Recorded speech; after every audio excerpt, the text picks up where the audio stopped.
Tunisia. My name is Rawan Khalfallah from Libya. Kone? Libya.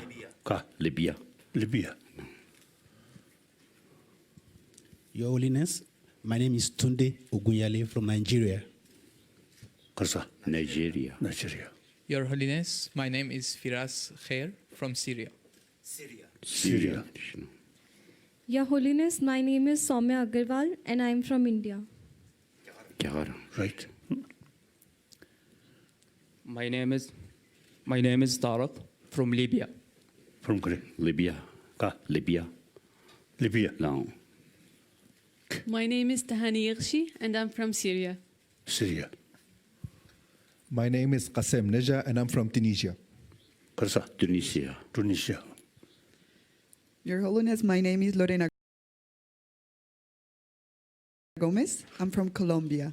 Colombia. Yeah. I'm Steve. I'm from Australia. His Holiness, my name's Cherry. I came from Myanmar, Burma. Barba. His Holiness, my name is Sebastian Huertas from Colombia. Your Holiness, my name is Paula Ito from South Sudan. South Sudan. Your Holiness, my name is Luis from Venezuela. His Holiness, my name is Luisa from Colombia. Colombia. Your Holiness, my name is Rebecca Baranya from South Sudan. Your Holiness, my name is Hein Pain Tuchit or Hein from Myanmar, Burma. Burma.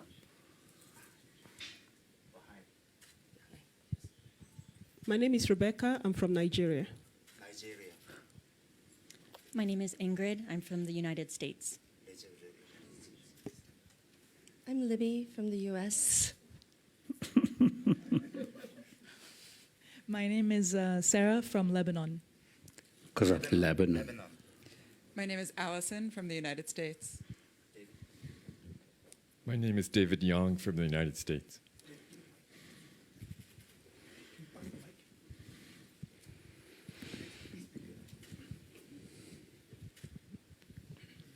My name is Naomi and I'm from Nigeria.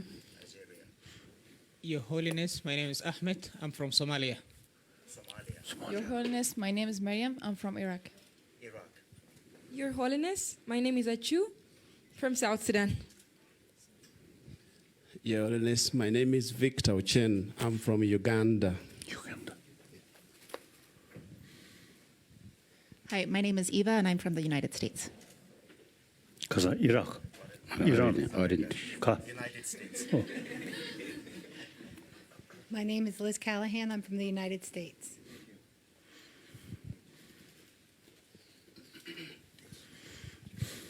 So we have our youth leaders, we have our thought leaders with us. Hello? Is it on? Can you hear me? Oh, there we go. So we have our youth leaders and our thought leaders with us, and our team from the U.S. Institute of Peace. But before we begin, I would like to first give a special thanks to Mr. Abhimanyu, who is here with us from the Indian Liaison Office to His Holiness from the External Affairs Division of the Indian government. Your help has been invaluable in enabling this program, and all of us have enormous thanks for your support and your efforts, and we'd like to give you a small token of our appreciation with many, many thanks.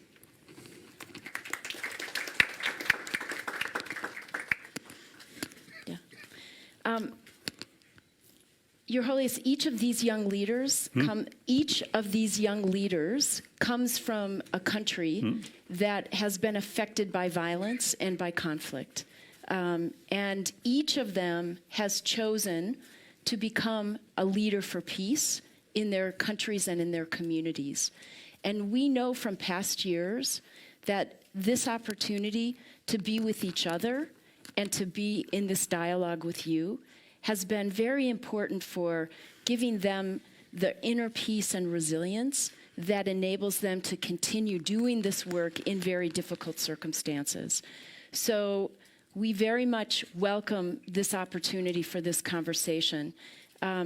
As you and I discussed 5 years ago, this is very core to the work of the U.S. Institute of Peace, which was founded as an independent, nonpartisan national institute with a vision of a world without violent conflict.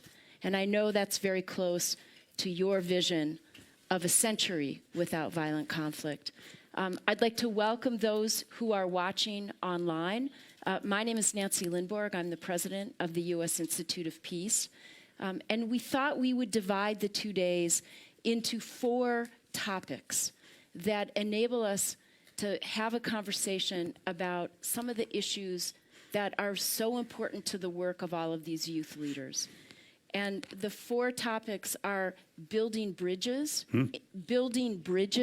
in divided communities. A bridge. Oh. Yeah. Inclusive peace, how to be inclusive in divided societies, peace education, and resilience after displacement.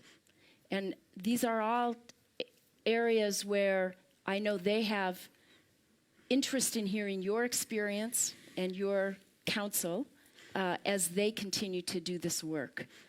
So we're very grateful for this opportunity to have this conversation. And so I thought that it would be good if we could begin, Arak, with you.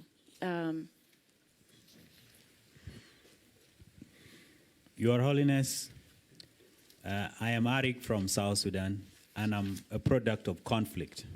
I was born in a country that is divided along tribal lines. And I experienced the conflict personally.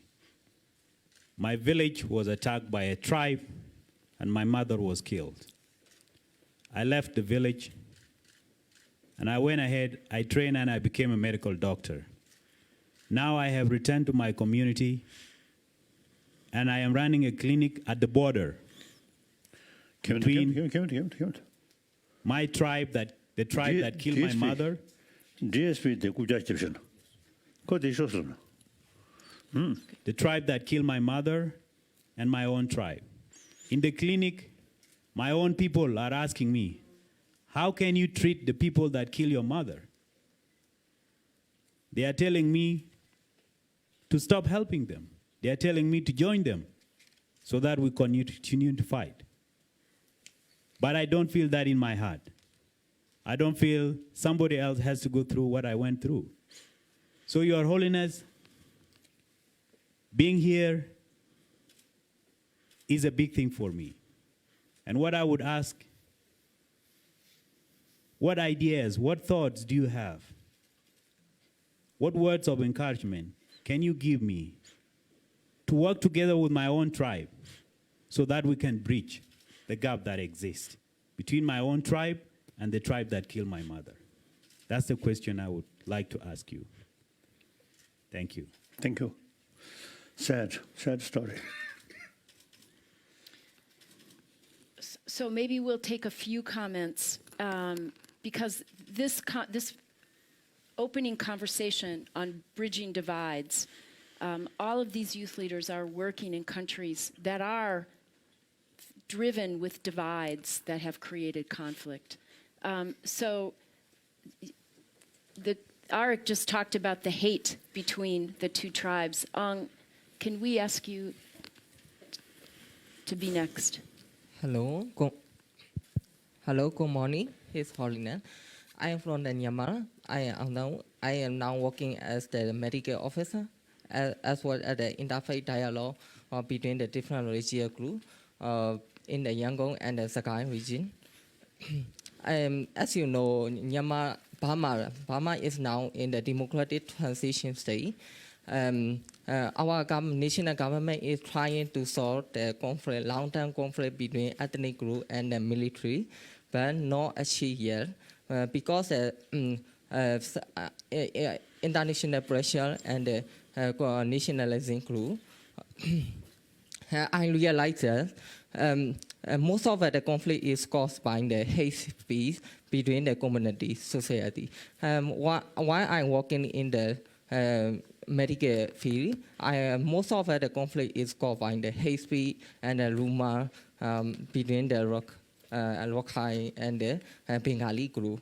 As you know, 2016 and 2017, in the Myanmar Bengali conflict between the Rakhine ethnic group and the Bengali group, more severe and severe, more began the violence. How do you think about how to reduce the hate speech among the different ethnic religious groups in the Myanmar? And also, as you hear, one-sided international news is described about the Bengali issue for the Myanmar. How do you think about one-sided international news is more severe or local conflict between the international issue?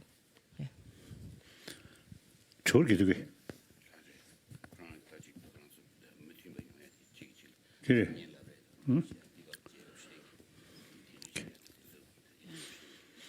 I have another question. How do you think about the hate speech spread among the Buddhist religious group? How do you think about hate speech among the Buddhist religious group? The first problem in Burma, Buddhist, Muslim, I was in Washington, and I express those Buddhists should imagine each Muslim's shoulder, Buddha remain there, protect them. Visualize like that. I express that. And in the meantime, practical level,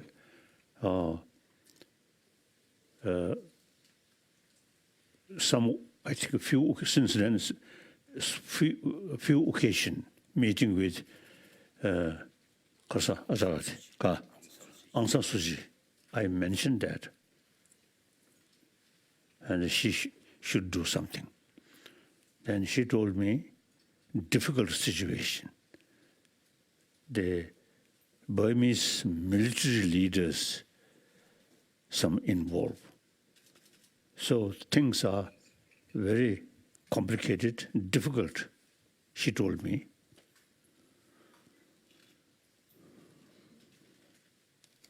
So now, my view is, we have to think fundamental level, humanity.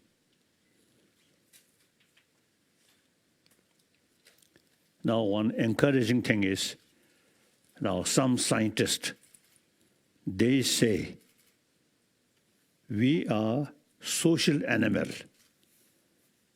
So any social animal, individual's life depend on rest of the community.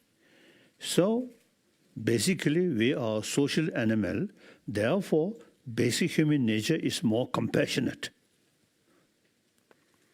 And also practically, you see, more compassionate mind here, physical health much better. And too much anger, suspicion here, very bad for our health. So we are not talking about religion or Buddha or Jesus Christ or these things. It's simply, everyone want happy life, or including, a healthy body. A healthy body. Now these days I'm expressing, you see, from kindergarten, you see, we should include teaching to kindergarten level, up to university level, beside hygiene of physical, we must combine hygiene of emotion. So I feel the basic human nature is positive. But it's an existing education system, not much thinking, these inner value, the modern education is from Europe. So European sort of tradition, religion, just a faith, God, God, God. There is no tradition of, transforming our emotion.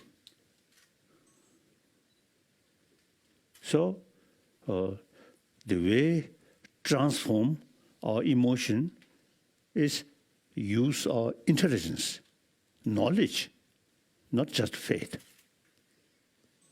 So now in this respect, India, over 3,000 years, with concept of ahimsa, ahimsa means non-violence, and in order to carry non-violence, you must respect other. So there is the concept of karuna. Karuna means compassion. So for this, in over 1,000 years, this country have they sort of already developed some kind of we call meditation, single-pointed meditation and analytical meditation in this country. So Buddha, Mahavira, Jain,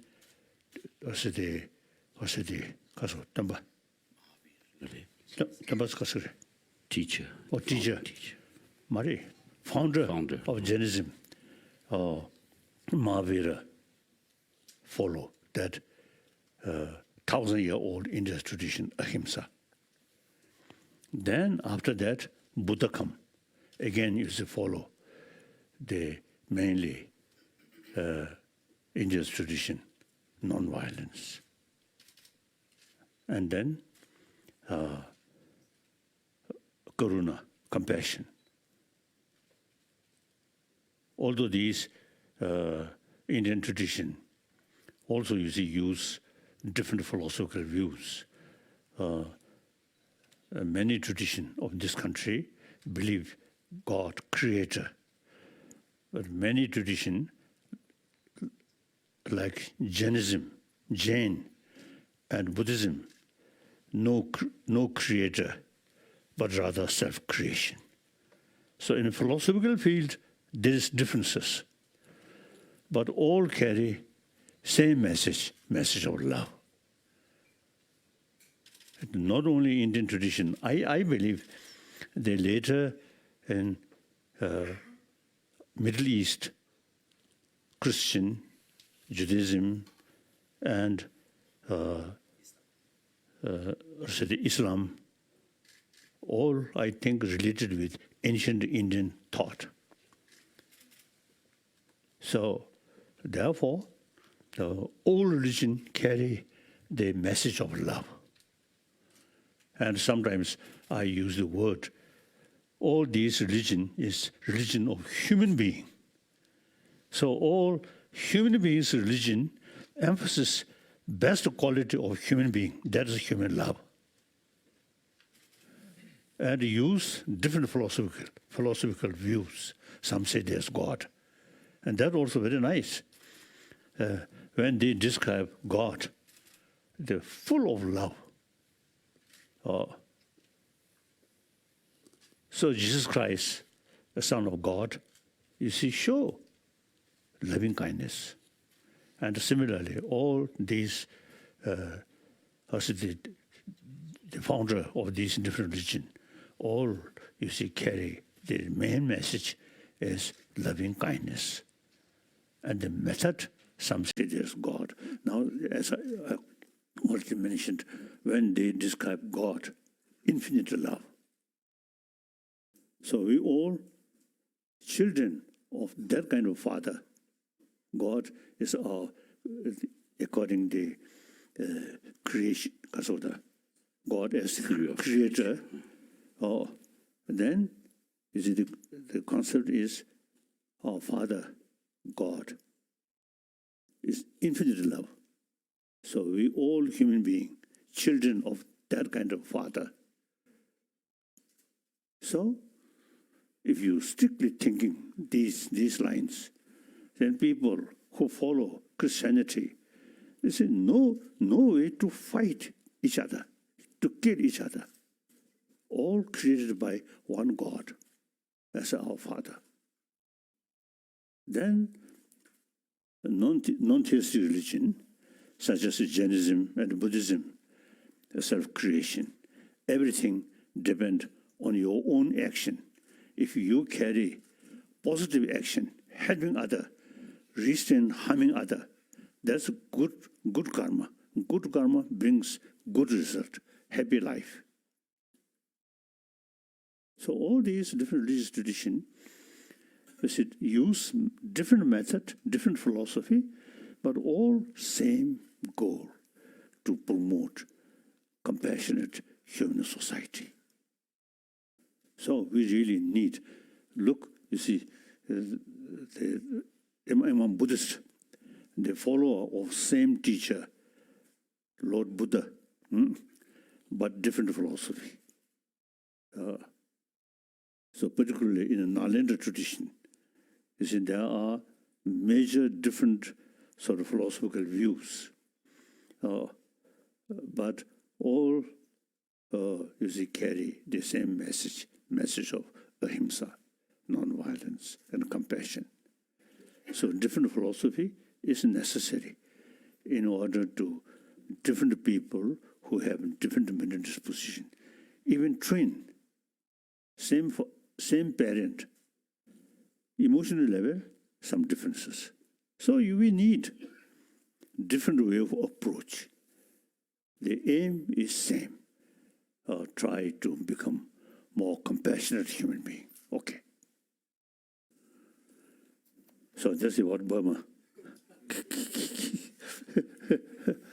So it is very clear we need different philosophy because so many different sort of mental disposition. Okay. So the Buddhists must respect the Muslims. Very important. And Your Holiness, you talk about the importance of compassion and how everybody wants a happy life. I think much of what they encounter includes people who are filled with hate, and that becomes difficult. And Qasim, I wonder if you could share your story. Thank you, Your Holiness, for giving us some of your time. Being here the past couple of days with these youth leaders from different parts of the world have made me realize how lucky my country has been, that we don't have a lot of religious divide or we don't have a lot of tribes. However, there's a problem that I think that may lead to a lot of divide, to hatred, and to probably extremism, which is this divide between marginalized communities that have been marginalized throughout history for years and years. So I'm trying to give some of my time to those marginalized communities, to talk with them about debate, about dialogue, about public speaking, and to give them to give a voice to those voiceless, and to actually spend some of my time being with them and listening to their concerns. But I remember 2 or 3 years ago, I was in a marginalized community, given a training sessions to young high schoolers, and the topic. Tunisia.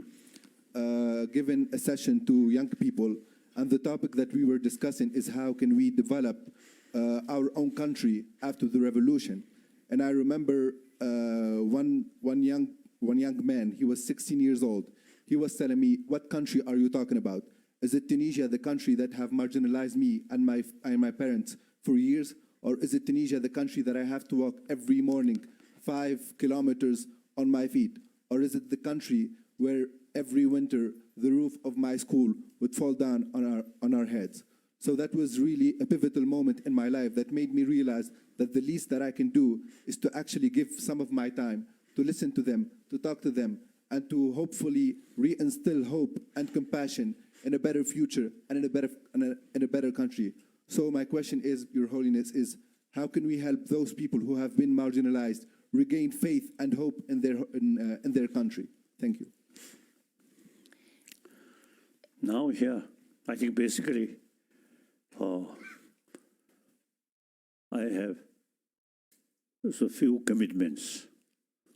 Number one commitment, I consider I am just one of 7 billion human beings. I'm just a human being. I come from land of snow, but on my face, any sort of sign, something different, more hair here, and perhaps a little sort of horn here. No, we are same, isn't it? So it is very important. I think, as I mentioned earlier, a child, age 5, 6, 7, they don't care what is different nationality, different faith. Play together. Now, once we join school education, then we supposed to see more sort of clear knowledge about reality. They then make differences, nationality, different religion, and same sort of nationality, same sort of religion, but the family background then, and counting wealth, wealthy family, more respect, poor, like that. So all these, at the time when we are very young, we don't care. We play together. The education, we very much emphasis on secondary level of differences, neglect about oneness of human being. That now not much sort of emphasis. So I feel now the reality, today's world, as India, next decide Afghanistan problem. Even same religion, Muslim, but Shia and Sunni, some problem. Then Middle East, again Christian, Muslim, among Muslim, Shia, Sunni problem. All these, we too much emphasis on secondary level of differences. So now time comes, we must, so in education field, we must emphasize entire human being, our same human community. In previous time, small community, their own village and your own sort of small group. Now today's reality, whole world, like one human community. America, Europe, Asia, Africa, Latin America, each country's future depends on the rest of the world. So actually we are same human community now. So, and then if we, one time in South Africa, I visited one family, Native African. Then I told white people there, more sort of developed. You Native African, we are same. So you should make effort to reach same level. Then the response from that person, oh, we can't match them because our brain is more inferior. I shocked. I argued with him. No. If we go to a brain specialist to ask any differences of brain due to color, definitely no. So then I sort of discuss with that person. We Tibetan also, experienced some Chinese, what's the day? Chauvinism. Right. Chinese, who consider Tibetan mind is backward. So Han, more advanced. Some Chinese, also narrow-minded, some Chinese expressed that. I told him, but the only difference is opportunity. When we have the same opportunity, Tibetan brain also is equally is a match with Chinese brain. Then finally, is that person with a long sigh. He told me, now he believes same brain. At that moment, I really sort of feeling tremendous sort of relief. At least I changed one person's way of thinking. So now we, as I mentioned earlier, you see, we all same human being. We all have, how's it?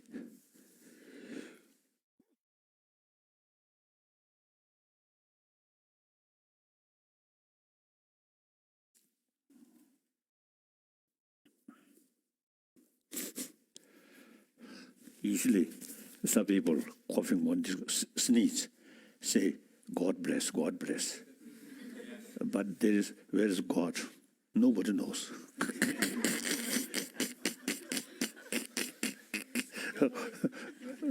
So now important, I think, if we seriously think today's world, material, highly developed with the help of science and technology, and also education. In as the previous generations, they are really facing sometimes starvation on these things. And now that, generally speaking, I think overcome. But then, a lot of problem which we are facing is essentially our own creation. That's very clear. And all these, the ultimate source is too much emphasis, we and they.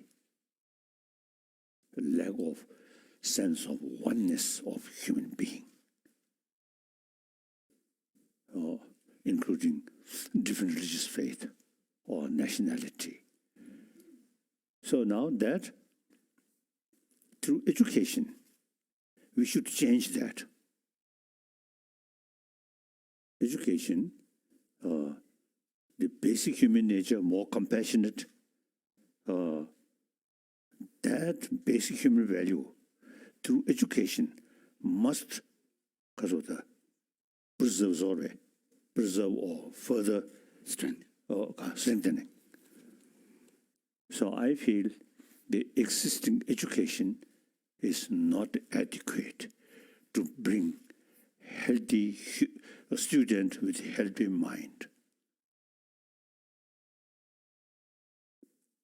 Education, I think, human brain related with education related with human brain. Then human compassion is related with our warm heart. So this must go combine.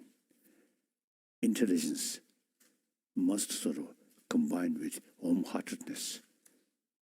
That's existing education, modern education, not adequate.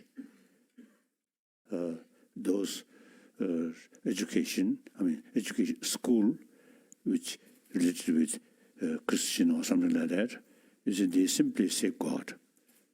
If you ask, where is God? No answer.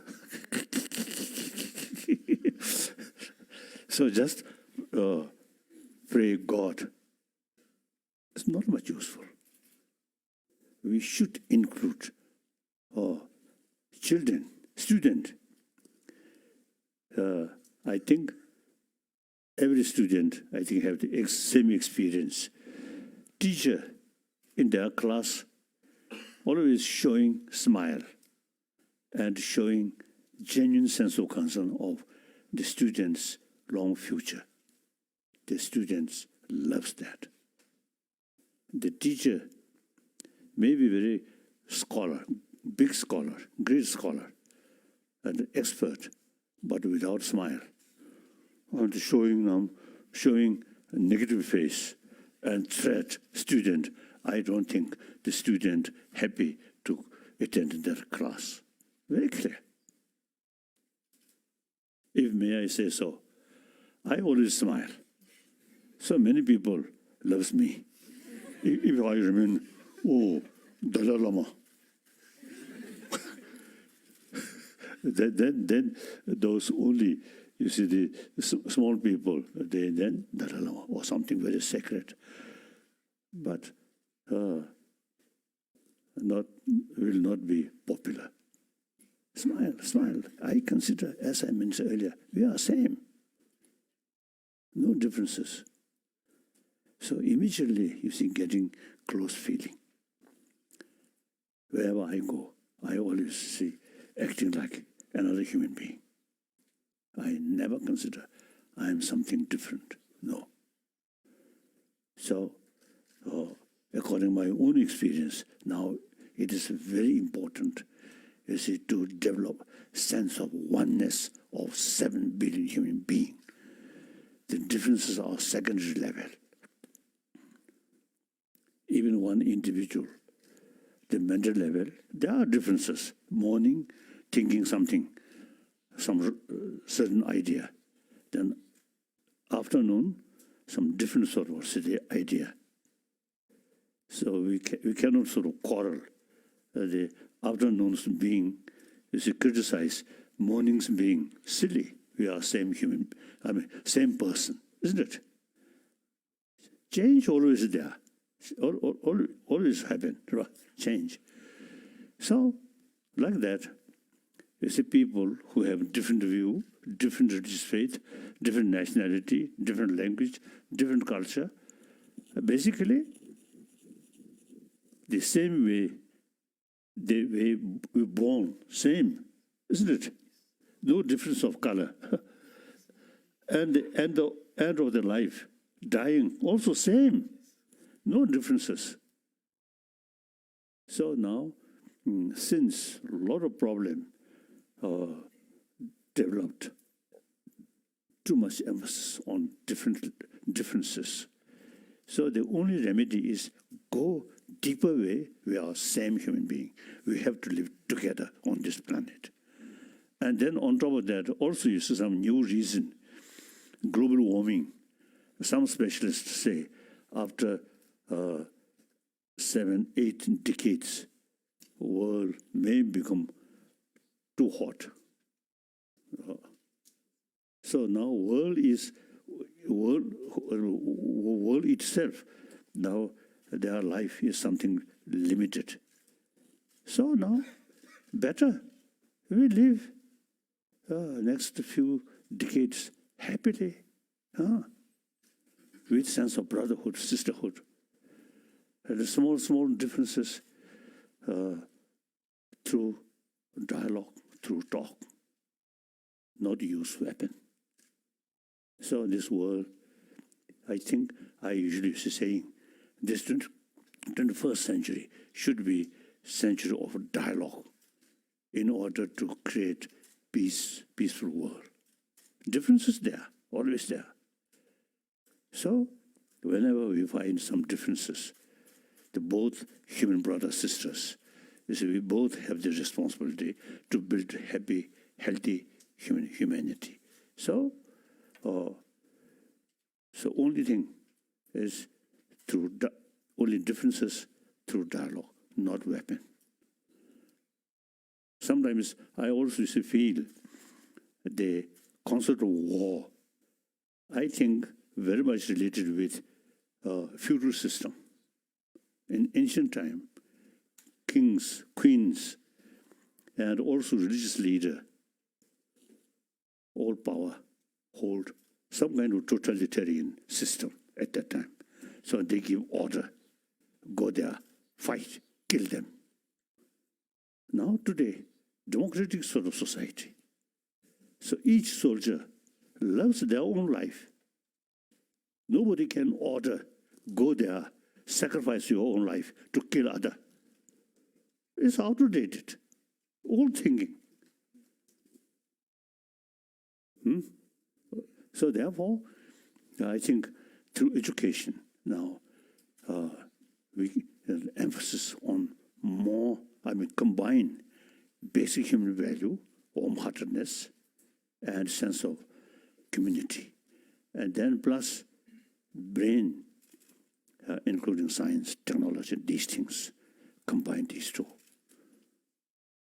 So I feel, firstly, the main thing is we should aim to create happy humanity. For that sense of oneness of 7 billion human beings, and that, you see, the education, you see, should emphasis on that level. So, I think one of the issues that a lot of our youth leaders face in trying to follow, I think, the wisdom that you're providing, is that they come up against hate and hopelessness with the people that they interact with. And sometimes this has become how the whole nation views itself at a national level. And I wonder if I could ask our 3 more of our youth leaders to give you an example of that, because it's something that you speak so powerfully about. That is a daily trial for them. And Dami, maybe you could talk about your experiences in Northeast Nigeria. Your Holiness, thank you very much for this opportunity. So my work basically is to try and promote peace and love. So we do that through trying to change people's thinking, like the way you said, and to do it through humanitarian work too. So we not just promote peace, we also make sure that we attend to their needs, so that their health needs, or maybe if they are starving, we try and provide food for them, and also to promote love and unity. But what we've encountered a lot of times is that people are actually hopeless. They are hopeless about peace. So they refer, because in 2014, an issue happened in my country. About over 200 girls were actually taken from school, the Chibok girls, and they were not returned.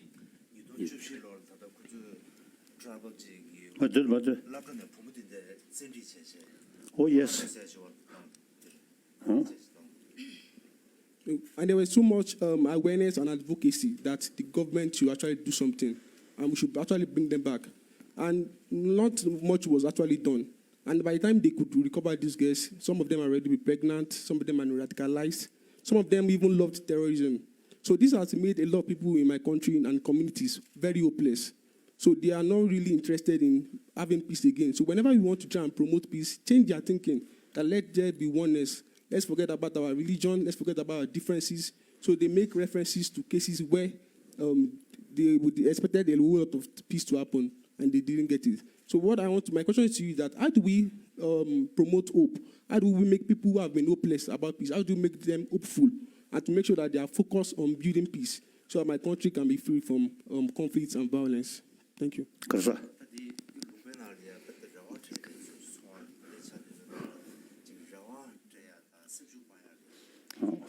And I feel each place some differences, some difficulties, and tackle that more difficult, I feel. The fundamental level, our existing education is something wrong, not adequate. So we have to think, education system, they educate people, not only just the development of brain, but keeping, or brain should use warm-heartedness, and then sense of brotherhood, sisterhood automatically come.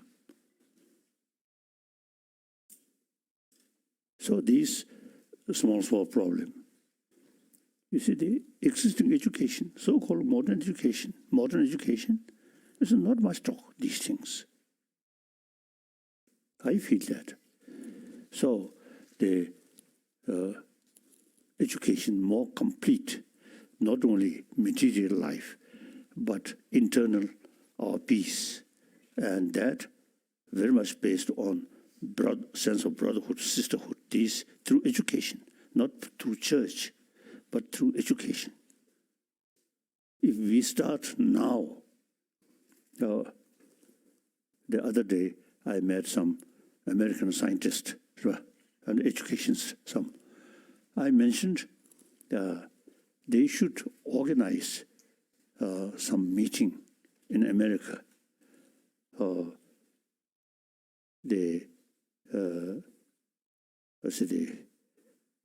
Many big universities or a leader and some scholar should convene some meeting, then eventually should approach UNESCO or something, United Nations. And then, you see, can change existing our education system. Education system, only material value, not talking about our inner value. Generally, you see, people consider when we talk about inner value, then they immediately feel religious talk. No. Religion, talking something, heaven, nirvana, moksha, nirvana, kasadimindi. Salvation. Salvation. Salvation. These are a next life. These are religious matter. The topic we are talking is academic subject. How to create healthy body. In order to create healthy body, the healthy mind, very relevant. And also, you see, happy family. One happy family with sense of community. Then one family, 10 family, 100 family, 1,000 family, that is community. So now today, according to today's reality, whole world are part of one big human community. So through education, I feel education is very important. Whenever we find some difficulties, Buddhists pray Buddha, and Christian pray to God. Not much help. We must ourselves, you see, must make effort. All these problems due to our destructive emotion, anger, that self-centered attitude, me. Then, you see, create concept of we and they. And in order to gain something, we destroy other.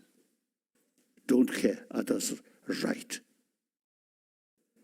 So, we really need oneness of 7 billion human beings.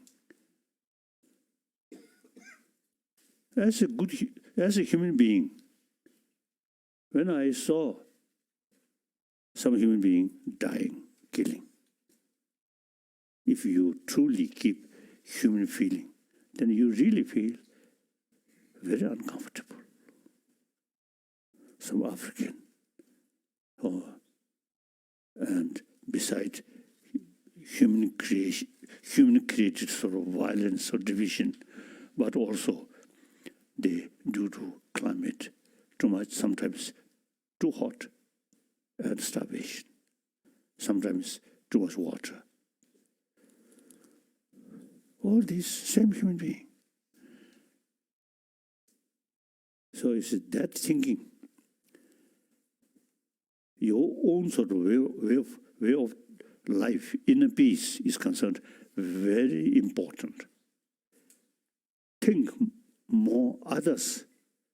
Then your self-centered attitude reduce. Self-centered attitude, selfish, narrow-minded selfish, is the source of fear, anxiety, then finally anger. Then here also you see quantum physics. Quantum physics now say there is big differences, appearance and reality. Appearance, things exist as appears. But if you analyze, things does not exist as appears. Deeper level, we can't find. Then finally, observer. So long observer there, things there. No longer observer, difficult to say. That's quantum physics. Now, my Indian friend, Rajaramana, I think several years ago, he mentioned to me, quantum physics in the West, something new. In this country, 2,000 years ago, already developed. That's true.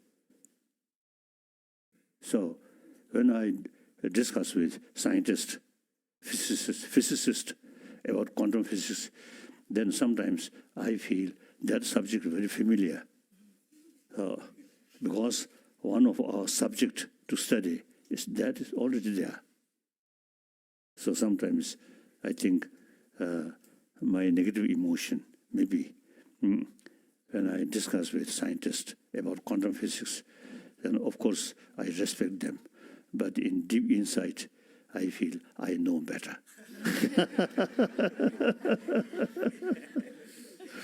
So now some student, university student, who study quantum physics, now some of them realize the quantum physics, quantum physics, nothing exists as appears. The reality is much dependent on other factor, not by itself. So our negative emotion, such as anger and attachment, is very much based on appearances. That appearance is also something absolute. Now, understanding quantum physics, that grasping things something independently exists there. Good, absolute good, bad, absolute bad. Now that is reduced. That is the basis of our negative emotion. The 2,000 years ago, some Nalanda master, 2,000 Mari, the last 2,000 years, you see, number of scholars, Buddhist psychologists, they clearly mention that. So the destructive emotion very much based on appearances, absolute exist. Once you know there is nothing to exist absolutely, or the grasping thing reduce. That's the basis of anger, attachment, that automatically reduce. Like that. So education, very important, very useful, in order to develop peace of mind. Your Holiness. Two things. One, emotional thing, altruism. One, we all same human being. We have to live together on this planet. So that automatically reduce the self-grasping way. I. That's one source of emotional problem. Think other, your mind open. Think just yourself, and then look this side, suspect, hit this side, suspect. If you have altruistic attitude, everywhere is positive, something positive. And then on top of that, the negative emotion, very much based on wrong appearances. Combine these two things, you can reduce destructive emotion. So I think one of the challenges that these young leaders face is how deeply embedded the negative emotions are in communities that have been in conflict for a long time. So I'd like to ask first Lorena and then Tahani to add their voices. Well, Your Holiness, what you say about education reminds me of something I learned from people, indigenous people in the Amazon. We were Amazon, yeah. We were talking about education, and they said, we teach for life, not for work. And that was one of the things that moved me the most in the inside, and that made me, in part, who I am today. I remember a story. I remember once in 2016, I went with my family to one of the poorest areas in Colombia, El Chocó, on the Pacific coast. And this area is is inhabited by Afro-Colombian and indigenous groups. It's beautiful. It has the Pacific Sea, it has the jungle, mangroves. And, well, we took a day tour with my family, my sister, my father, my mom, and there was a local. He was African, well, Afro-descendant. And we spent the day together, just normally. And then in the end, we played a bit, and we exchanged numbers, because he was my age. And then when I told my mom after he left that we were about to meet, we said we would meet in Bogota, which is my city, my mom said, Lorena, there's limits. And I felt...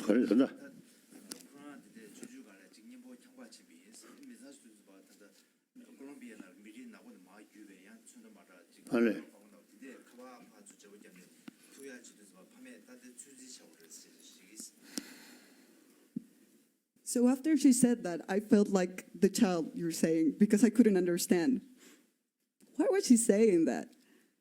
And after a moment of thinking about it, I asked her, do you mean that I could only relate to him or to these people in their own context because you're ashamed that people back in Bogota see me sharing and being friends with him? Of course, I'm not blaming my mom because she's just the result of the values of my society. Colombia is a country...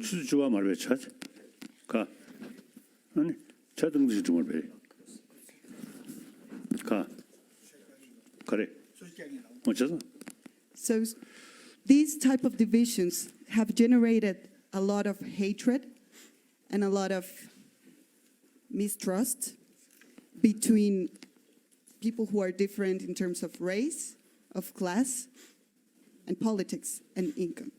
So my question is, like, how are you able, and because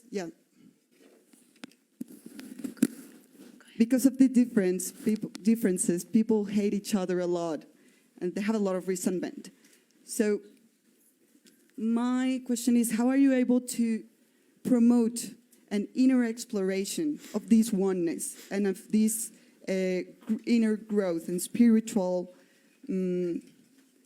connection with each other, even if we're surrounded by negativity, but negative forces that teach us to separate ourselves from each other? And Tahani, if I could ask you to follow on with that. Well, I came from Syria, and for the last 8 years, we have been living inside an atrocious war. A war that left scars inside every Syrian, and every Syrian individuals and every Syrian family. And during that war, I tried to build bridges inside my community, by bringing youth from different culture and religious backgrounds to work together, be implemented with dialogue tools to plan and implement social initiatives to their communities. But I had main concern is that with all that sorrow, with all that hurt, how can we heal our collective memory?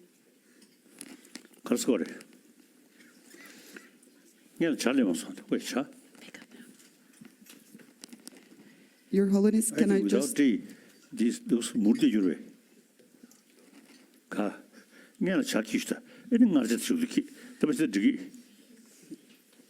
I'm teasing him. So without D, just this. What did they? Your Holiness, I forgot to mention one thing.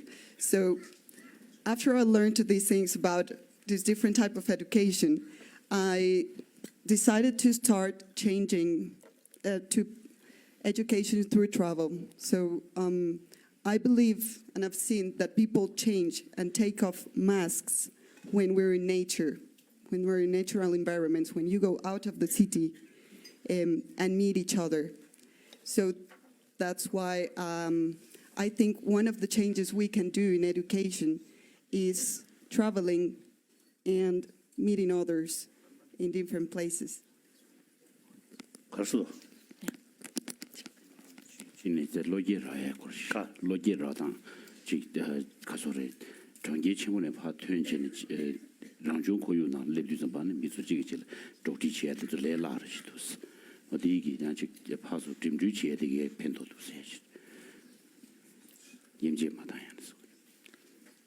Now I feel there is not my choice, not my choice, I mean not other choice, whether existing situation is satisfy you or not.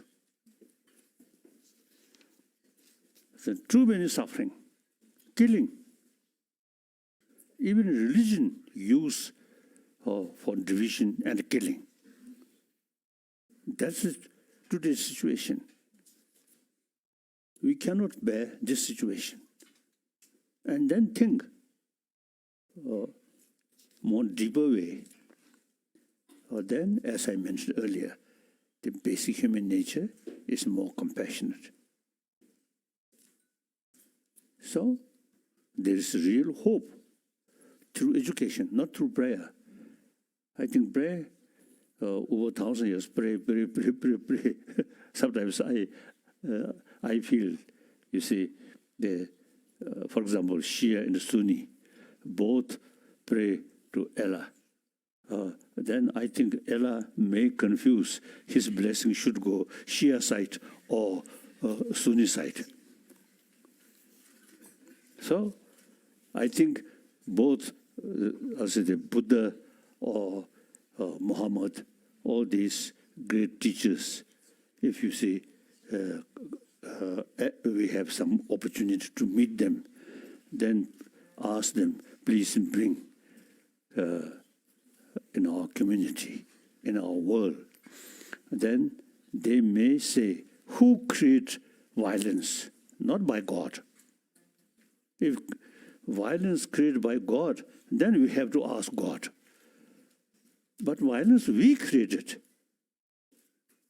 So we have the responsibility, and also there is method or there's a way to reduce violence. So when we face some problem, pray to God is not much practical. So we must think ourselves, isn't it? Now, for example, we Tibetan, you see,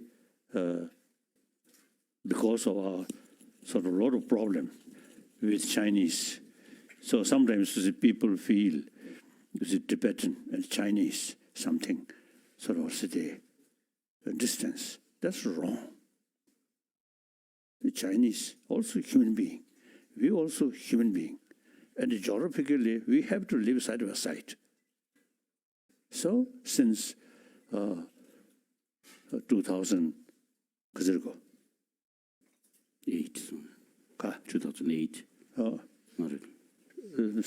1974,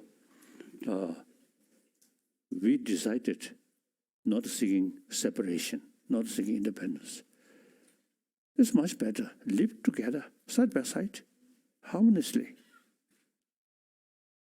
So the reality, independence, sometimes is just political word. The reality, now for example, India and Pakistan, the economy field, I said they're much better. Live together and share each other. This independence, just concept, reality in economy, and now environment, heavily interdependent. So we, a lot of problem, unrealistic thinking. So through education, that unrealistic sort of imagination, that should reduce through education, through awareness.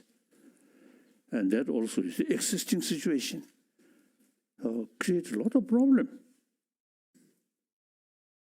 If there's no way to overcome this problem, then better to relax. But if we think, since this problem is our own creation, so we must have the, because of the potential to reduce this problem. So youth, very important. This is the beginning of 21st century. I think if you, young people, is with deeper awareness, wider awareness, more holistic thinking, then, and with effort, then after, say, you see, 20 years, 30 years, I think world can be different through education, not through prayer. Okay, what argument now? Do you have some argument? I love argument. You know, Nalanda tradition, we very much emphasize logical approach. Even Buddha's own word, we raise question, why? That's important. We never say yes, no. Even Buddha's own word, why? That's a Nalanda tradition. Really wonderful. Oh, take this. Eric, did you want to make a final comment before we take a tea break and let His Holiness drink his tea? I think not necessarily tea break. Just while we are talking, eating, okay. Drinking. No? Your Holiness, thank you so much. I have learned a lot. But one thing still in my heart, the situation I mentioned earlier. How do I go beyond my own self-hatred? Because when I see somebody that killed my mother, this bad thing comes up. How do I heal myself and go beyond that? Now, we should utilize our intelligence. Someone killed your mother. Then, in order to sort of revenge, try to kill these people. That creates more enemy. Try to talk with the killer, and you show patience and forgiveness. Then that person may become also a friend of yourself. It's much better. One person who killed your friend, your mother, and try to similar way to revenge, then endless violence. Isn't it? I feel. Today's enemy, this enemy not from birth, but later due to certain factor, you see, they have become like murderer. But there is possibility, therefore, there is possibility if we create more positive atmosphere, that today is your enemy, next year may become your best friend. I think our own sort of experience. Chinese, we always consider them as human brothers, sisters. We never try to build hatred. So then, number of Chinese now become our friend. That's good. And the recent sort of event, Pakistan and India, I think Indian Prime Minister mentioned India, land of Buddha, and this is showing some kind of more peaceful attitude. It is right.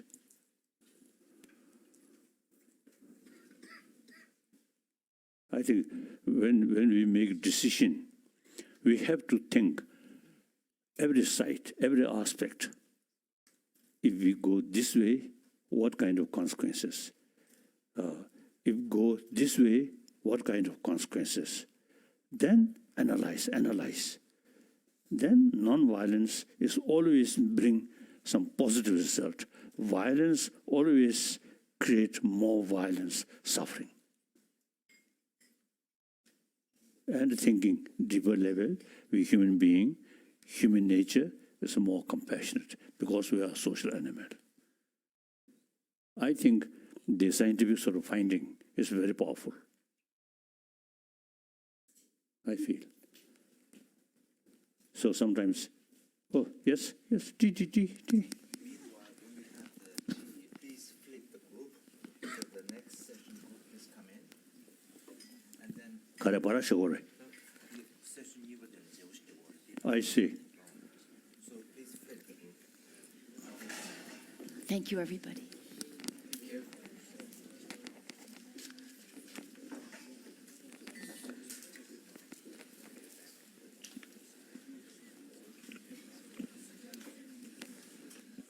Thank you.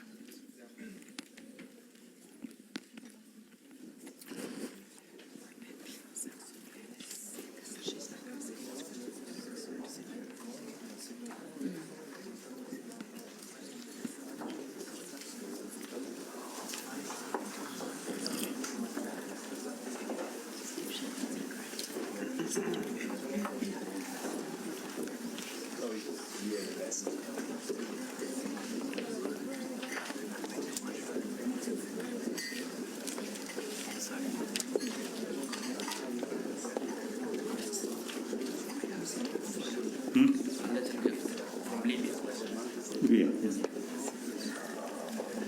Thank you. Oh. Thank you. Thank you. Thank you.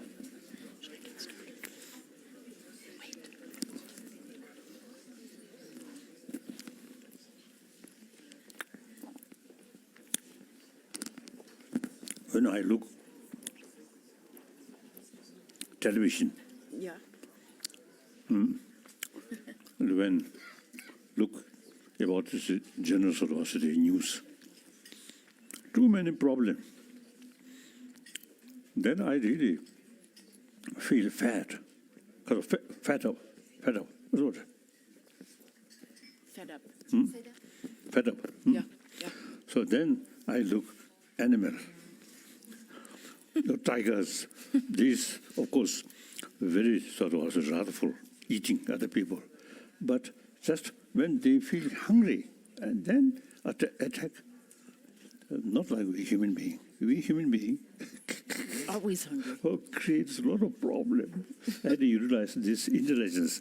I think this intelligence, not for creation of problem, but creation reduce problem. That's the very purpose of human brain. We just opposite. Very sad.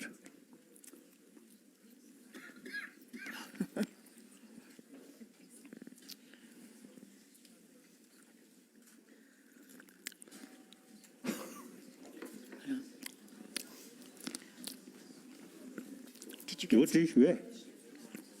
Did you get some? Help yourself.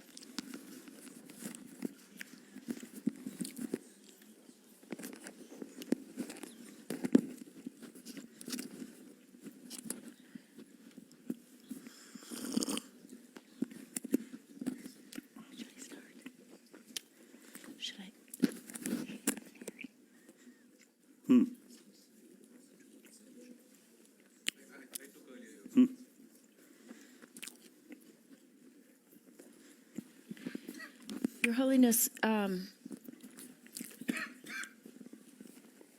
we've brought our second group forward, and we wanted to shift the conversation a little bit. We talked just now about all the divides that exist in countries that are affected by violence and conflict. And we wanted to shift the conversation to how to build the kind of inclusive societies and communities that lead to more sustained peace. And with the knowledge that it's so often the women and the youth who are left out, who don't have a voice or who are not included. And so I thought maybe, hey, we could start with you to say a few words, and we'll take comments.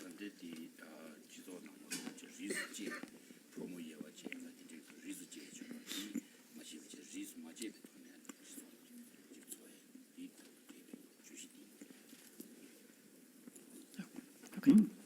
Hey. Thank you, Nancy. Thank you, Your Holiness, for this opportunity. I'm Hein from Myanmar.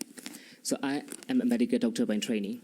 So after my graduation, I worked in ethnic areas, conflict-affected areas, and dispute area in Myanmar. So I also work as a researcher. At one point, I had a conversation with the ethnic groups in my region. And there was a story where an ethnic soldier was trying to hold a grenade in his hand, and he was trying to play the pin of the grenade. That's just in and out, in and out.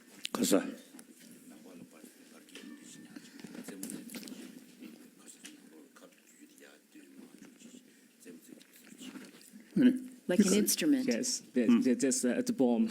And then there was a girl came, and so he was distracted. And then he was not able to put the pin in again. So that he, in order to prevent it from exploding the others, towards the other, he actually put the grenade in his tummy, in his stomach, and then he was trying to do like this, and so he was exploded. And this experience was in a tea shop, near a tea shop. So a lot of people saw that, and the girl herself was traumatized a lot about that. And this was not the only story. There are stories like that, because people killed, they are left in front of them, and things like that. There are a lot of mental issues, psychological problems in the regions. And once I met a young boy in a training, and he was not able to communicate his feelings. So I asked him why he was not communicating with us.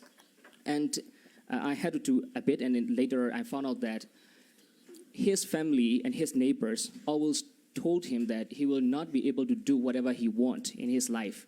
He went to be a singer. They said that you will not be able to do this. You will not. This kind of conflicts will not let you to do anything you want. So because of that, he became very shy, and he was not able to communicate with his emotions and feelings and anything at all. So I think in a society, like you said, the global warming, everything, a lot of the problems came into our life, in the future, and young people are not really empowered to face with these futures. And it's made me really sad to see this way. And so I do the encouragement to include young people in decision-making process. And I also noticed that being humble is really important, because inclusion of young people in decision-making, as I do, I felt a lot of challenges with the people being not so humble. And so it's very difficult to communicate with our challenges to them. So if you have some advices.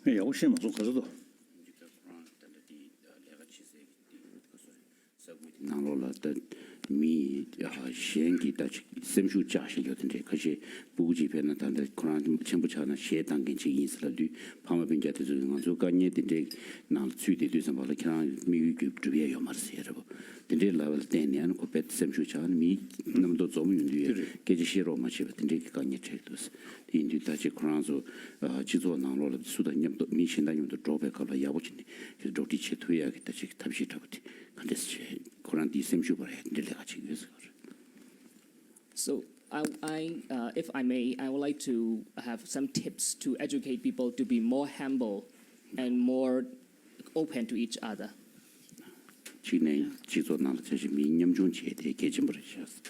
근데 디토를 다시 그소래 롭종의 돈에 시행 배배 돈에 디 민념중 그소래 수도야 근데 답지라고 간절히 쉬고이나 어디서 그런 남았어요. And Your Holiness, it's in addition to youth, Mariam, maybe you could go next.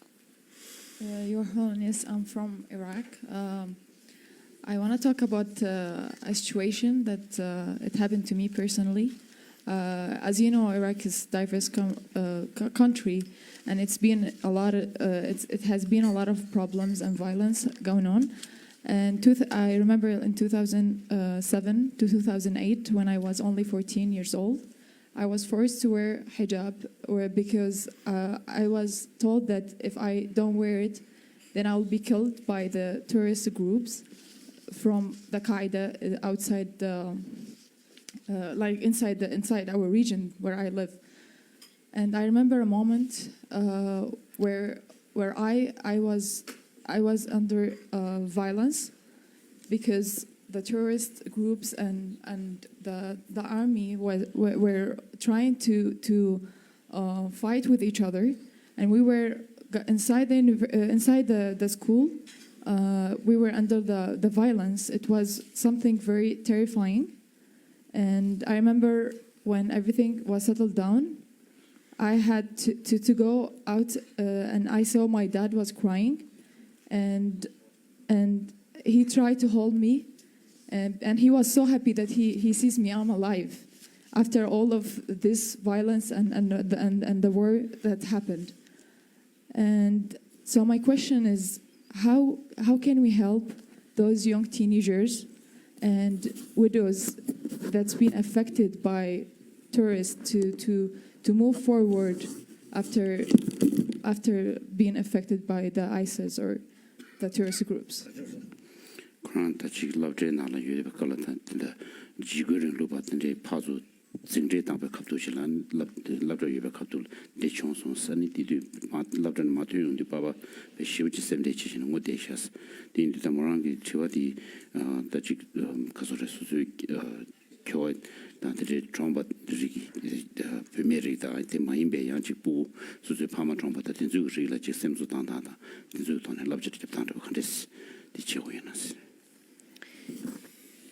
And Your Holiness, maybe we can ask Tarek to contribute as well.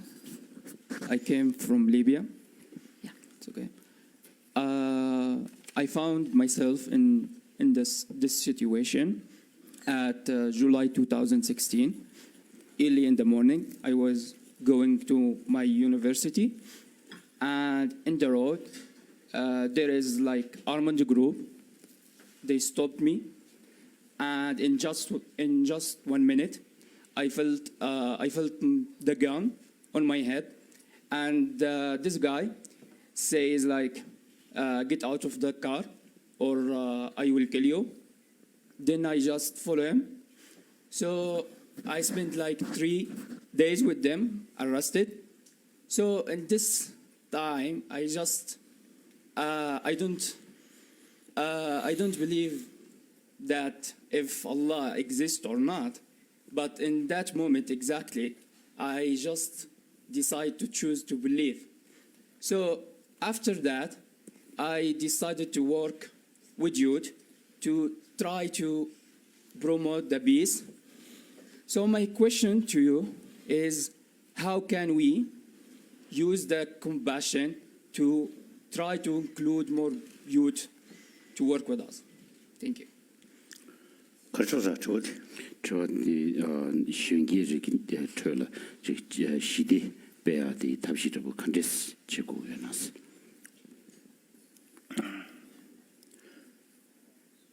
Difficult question.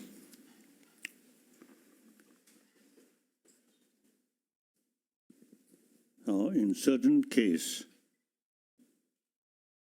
they're under the particular circumstances, you have to, if something you see really carrying a knife or something, then only thing is run away. or take one stone. Otherwise, you see, that's not my choice. Not other choice. Your life is precious and should survive.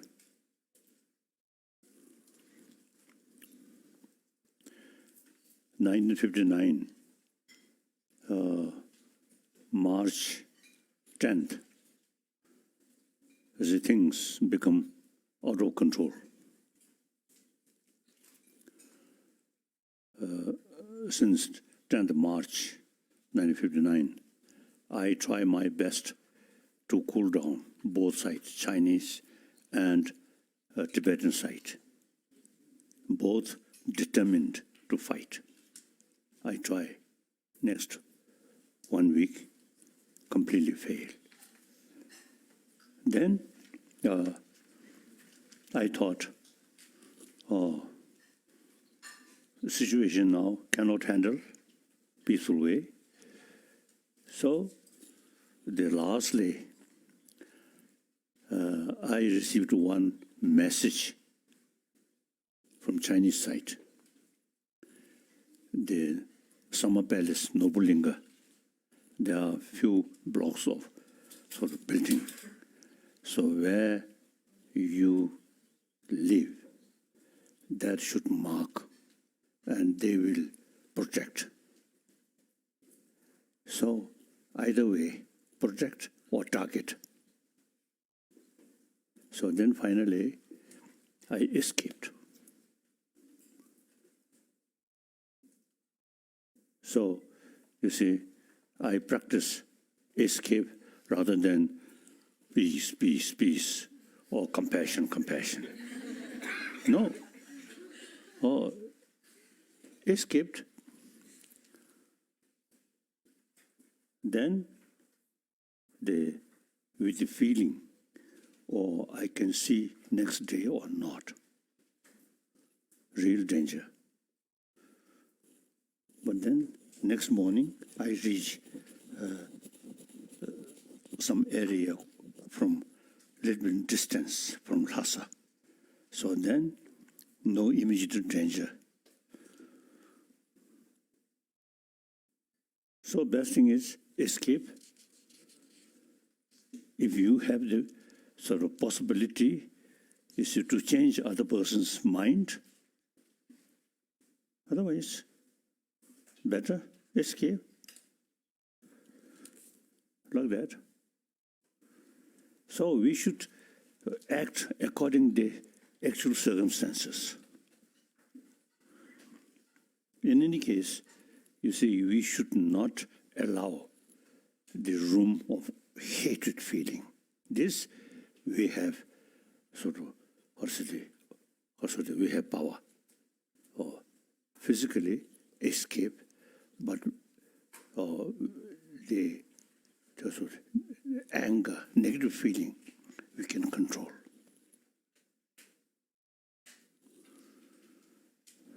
Recent year, this is some similar situation, 1959.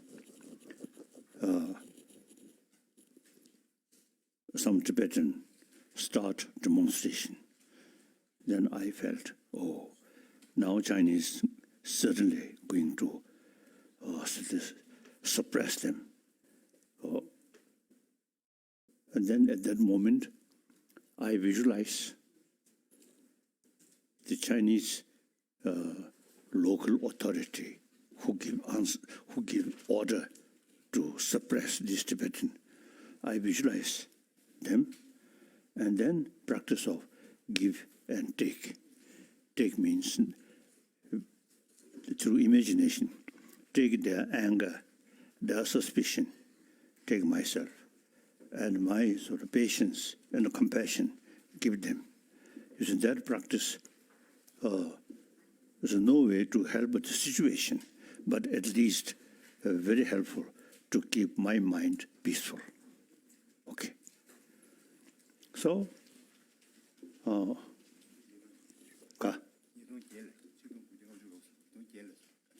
어디 2008. like that. That's my own experience. You see, mentally, you see, thinking that way, although no help to solve the actual problem, but at least very helpful to keep peace of mind. Like that. Your Holiness, I think Varial has a very similar question along those same lines. Yeah. So when I start, does this work? Yeah, you're on. Okay, thank you. I'm really honored to be sitting next to you. I had a great moment. I want to thank you for the great opportunity. I was really, really inspired by all you guys' stories. So you guys know that the Arab Spring started from Tunisia, and we're starting to be a role model for all Arab communities. Before the revolution, we had no knowledge of human rights. We just lived there, like eating, sleeping, working, doing daily stuff. But I lived a personal story that my mom was constantly harassed in her work because she was wearing the headscarf. I had also a couple of people of my family being arrested for going to the mosque or reading certain religious books. But after the revolution and after all the protests, we have more freedom of speech, and we are advancing also in women's rights. I work as a women empowerment activist, and I aim to create a community of women that are bold, confident, but also change makers, and who can make a positive change in the community. I also want to empower everyone that identify herself as a female, and that includes trans women and lesbian as well. So my question for you is, how can we address the needs of people who are minority in their community, and they feel excluded from the community, such as the LGBTQ+ community? Thank you.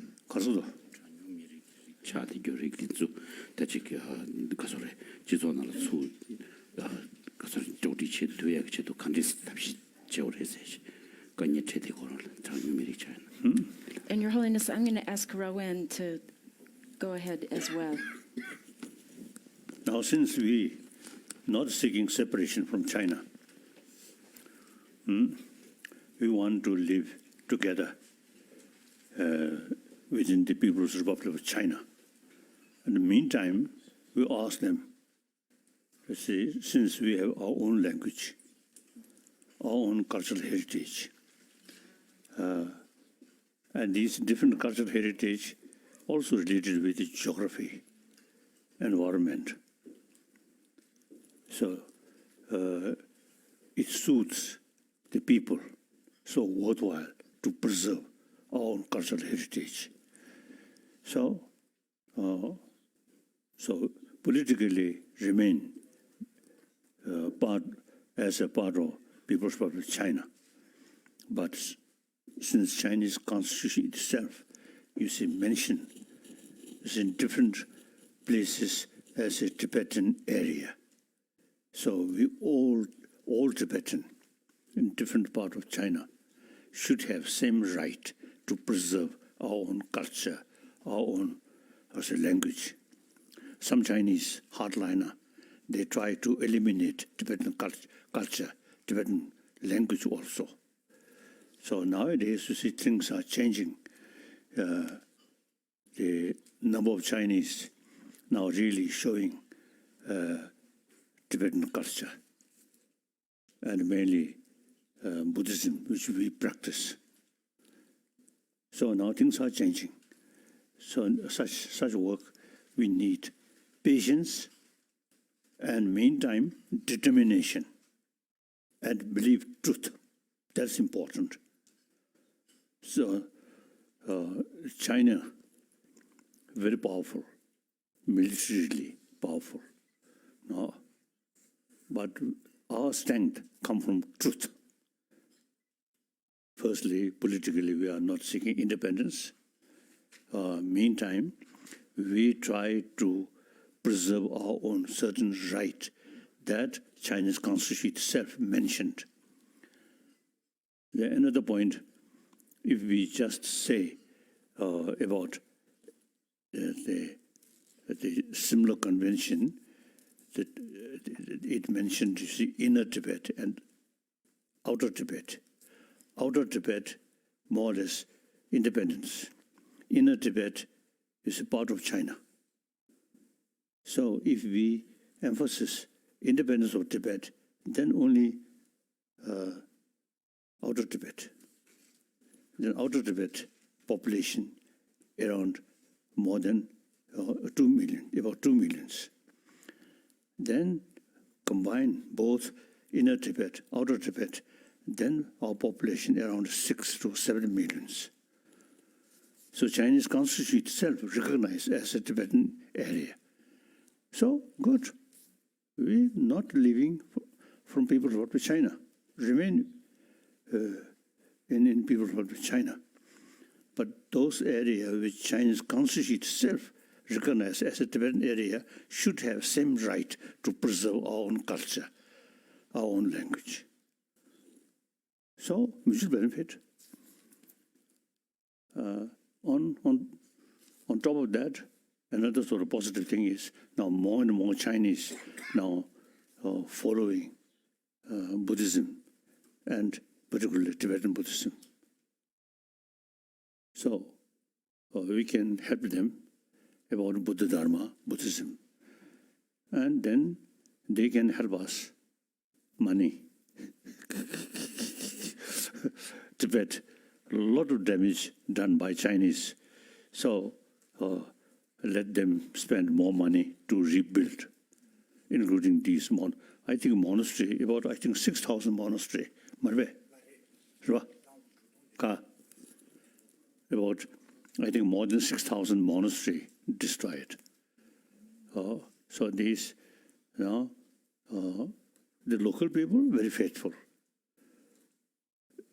Of course, logically, Chinese people love their own culture.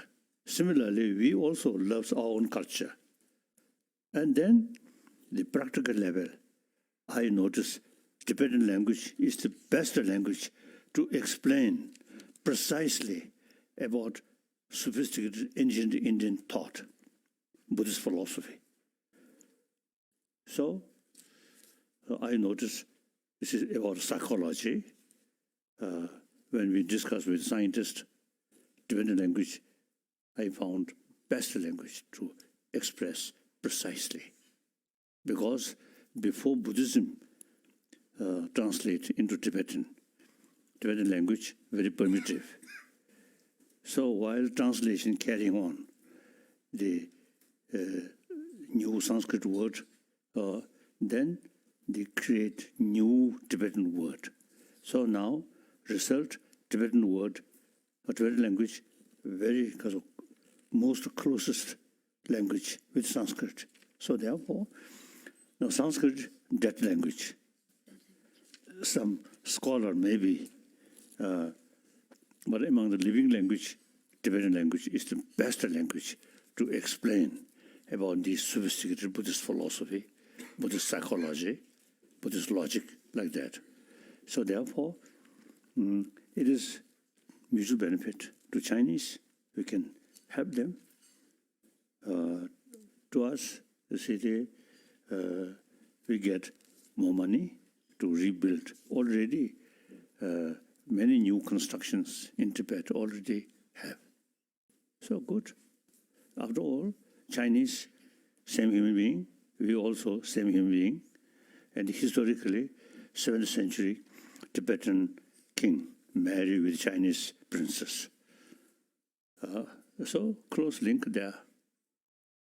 Sometimes I jokingly sort of express the Tibetan emperor, 7th century, married with Chinese princess. So certainly he enjoyed Chinese food. But when he sort of noticed the Chinese letter, he found too complicated. So he preferred create our own script, Tibetan script, copy from Indian language, Devanagari, and alphabet. So now today,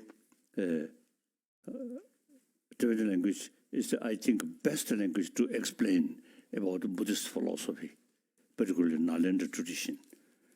So, Your Holiness, you know, your story really underscores the importance of your story, emphasizes the importance of people being included, the Tibetans being included with rights, and also how sometimes it can take a long time. I'd like to ask Luis to come in with his question, and then we'll go to Rowan.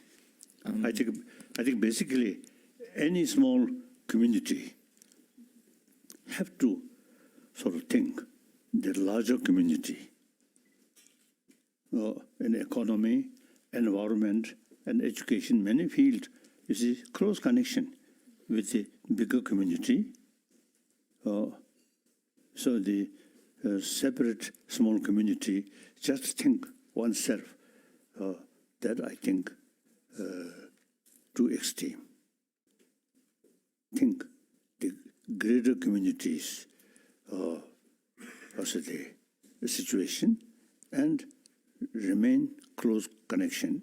Meantime, something your own special thing, and should keep. Like the Tibetan refugee community. 1959 we came, and 60 I asked Indian government, you see, to create separate Tibetan school, because you see we have our own language, and with that certain knowledge.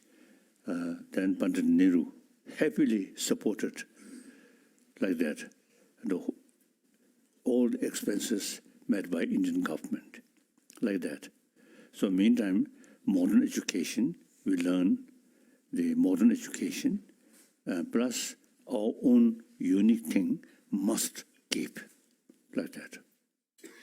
You know, actually, I'd like to ask Rowan, because you've talked about those early years and what it was like when you left. And Rowan has a question similar. Yeah. So thank you, Your Holiness, for having us. You've been an inspiration for me for quite a while now. So Libya was living in a box before 2011. We did not even know who lived in our country, like the different ethnicity that lived in Libya. But sadly, when it comes to conflict, women and youth pay a big price. You have the youth are being the fuel of this conflict, and you have the women suffering silently because of this conflict. Unfortunately, after the conflict ends, there's the peace-building process that follows. And when the peace-building process follows, culturally speaking, from my culture, women are excluded, and youth are also excluded. And this is still something that us women and young people strive to change. I believe that women and youth have a big role to play to build peace and sustain peace. Because if you do not include almost... 비아디 저 가서 크란스 이동 죽지 봐도 크란스 롱바디 수익 경구에다 내주 가리 미시라시다 마싱이라고 내단 치차디 요시 내다단 주디제라 아니 다 진루다 저 총인도 좀 받아 양게 망주의 대표면다宣게르샤스 데인도다직 디제르다지 거절에 시디 야 중요하다 디 탑시 집에 걸라니 premier risu kibata shenge risu wanguchi yang di leguine pachik surjochi asor di kundu matsu besor ndi ganye mangush tegdo stingune chena din konan premier da shenge niga di nango tsuwe chireshas. So I'm interested in personal stories that reflect the role of women of the peace building process, and I'm quite curious how Tibetan women or young people of Tibet dealt with the peace-building process after Tibet was exiled from China. If you can share a particular story that stuck in your mind, something that touched you as a leader. 가서 저한테 벽이 벽에다 벽이 쉔유리 기주 지기다 그소래 그래서 시디 야 공부에다 시디 주의해야 되는데 이게 털라 시기 랭귀지도 간데간데 제는 여러분 지금 믹스 I think here basically I respect all religions. However, among the Hindus, the caste system, I totally against. That I believe due to feudal system, they created caste system, I feel, in order to dominate, or in order to dominate the poorer section of people. Similarly, in India also, there is some discrimination, female and male, and Muslim world. Sorry, I to say the Muslim world, female, little sort of discrimination. In that respect, Buddha make equal male and female. The monk's ordination, he give equal nuns ordination, monk's ordination, monks bhikshu, nuns bhikshuni, equal right. So I think in Tibet also, generally, there is no discrimination. Gender equality. There's. So I think with Tibet, no problem. Female. Now, after we came to India, I think about 1960, later part of 60 and beginning of 70, I appealed all monastery, some monastery traditionally just to carry some was a ritual that outdated. Now should study. Meantime, all nunnery also same study. So now, recent years, we already have the female scholars. So equal for study or for knowledge, now equal. So since Buddha give us equal, so the recent centuries in Tibet, no nunnery carry this sort of serious study. So now this change, all carry same way. So I think Tibet case, there is no traditionally no discrimination, male and female. So I think because Buddha's teaching mainly. Like that, in India also is we equal. And student also, I think, generally,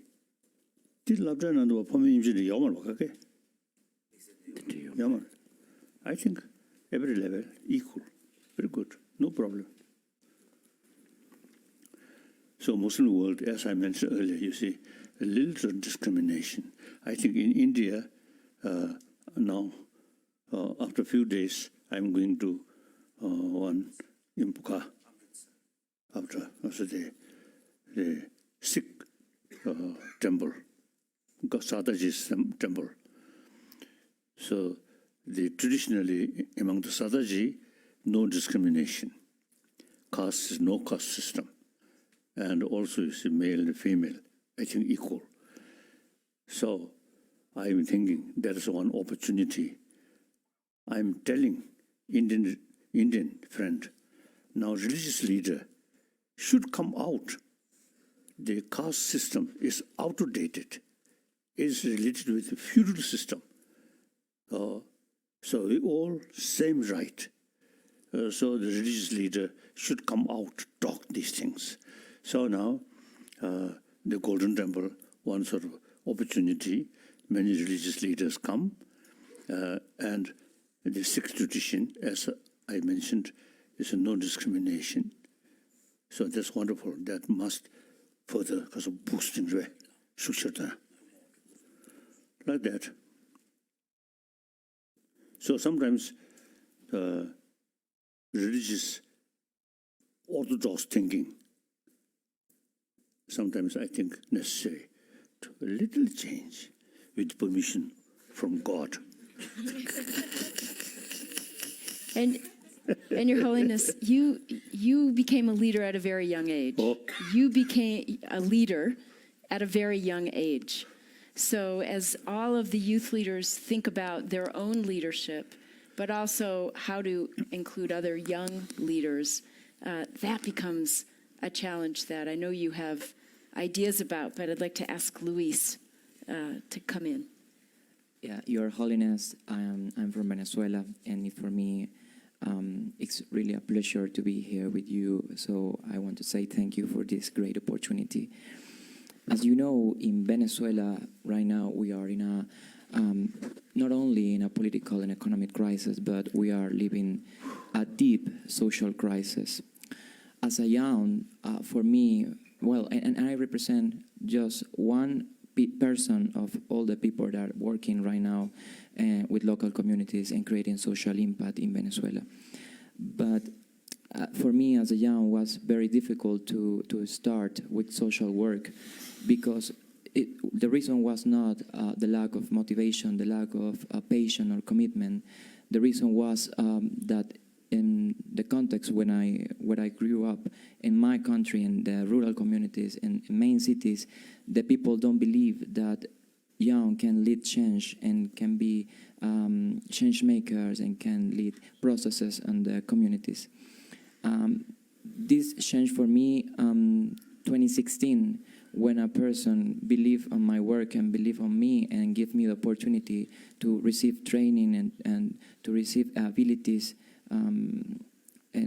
training and skills for create my own organization. In 2016, I created my own organization thanks to that opportunity that this person gave me.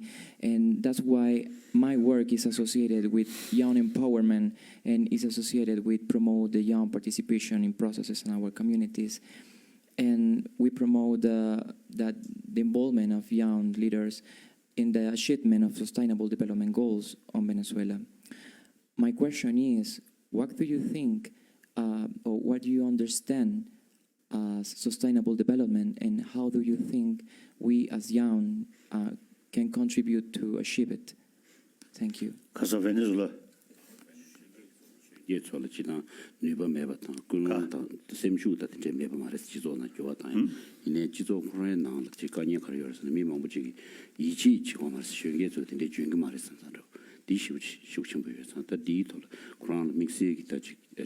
Self-confidence may be such way.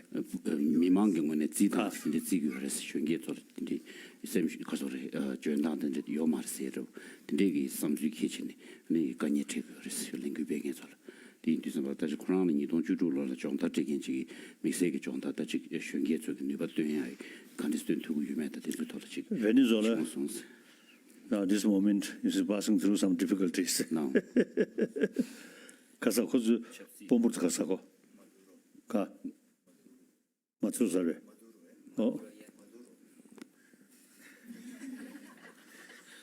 So difficult. Something like dictator. Yeah, difficult. So I don't know. So you have, you yourself find ways, means to change these things. I don't know. I know it's difficult. Your whole nation facing some problem, difficulties. And similarly, a number of African states and some Latin American also is really facing problem. So in such period, I want to share on determination, willpower should keep, and believe truth. So with belief truth, you should carry your work honestly, truthfully. Then strength come, or power from truth come. Long run, power from gun is short, temporary. Power of truth remain long. So in this case, totalitarian system country, they are so honest, truthful. And then time passes, the power of weapon will reduce. Cannot remain forever. Power of truth remain forever.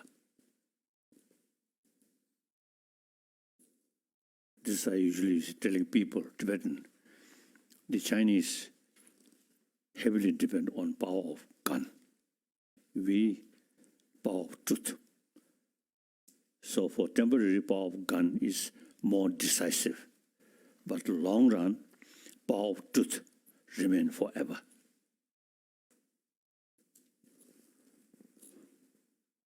So that much I want to share with you. In detail, you should think, you should exploit. Explore.